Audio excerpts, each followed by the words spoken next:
बेटी का बाप चाहे कितना भी गरीब है, लेकिन बेटी के लिए वो सारी दुनिया होता है। और जब बेटी के हाथ पर, बेटी के सिर पर बाप का हाथ आता है ना, तो बेटी यूं समझती है कि अब मैं दुनिया की सबसे सुरक्षित जगह पर हूं। सबसे सुरक्षित जगह है बेटी के लिए। कितना भी ससुराल में सुख हो, आनंद हो, लेकिन बेटी जब पीहर जाती है और बाप भला ही बूढ़ा हो गया हो, उसके हाथ कंप रहे हो भला ही, लेकिन वो धीरे से बेटी के सिर पर स्पर्श करता है ना, तो बेटी का नैन भर जाता है कि दुनिया में बहुत स्पर्श मिले, बहुत तरह के सुख मिले, लेकिन इस सुख के बराबर कोई सुख नहीं है। क्योंकि पिता का सिर हाथ पर आता है, एक अलग तरह से बेटी का भाव बन जाता है।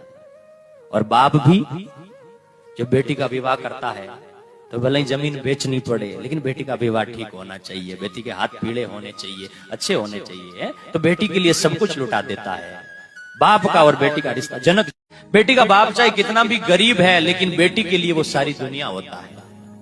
और जब बेटी के हाथ पर, बेटी के सिर पर बाप का हाथ आता है ना, तो बेटी यूं समझती है कि अब मैं दुनिया की सबसे सुरक्षित जगह पर हूं। सबसे सुरक्षित जगह है बेटी के लिए।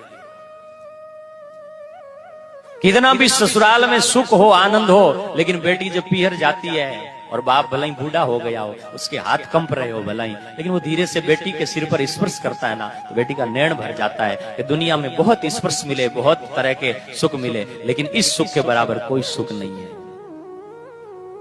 क्योंकि पिता का सिर हाथ पर आता है, एक अलग तरह से बेटी का भाव बन जाता है।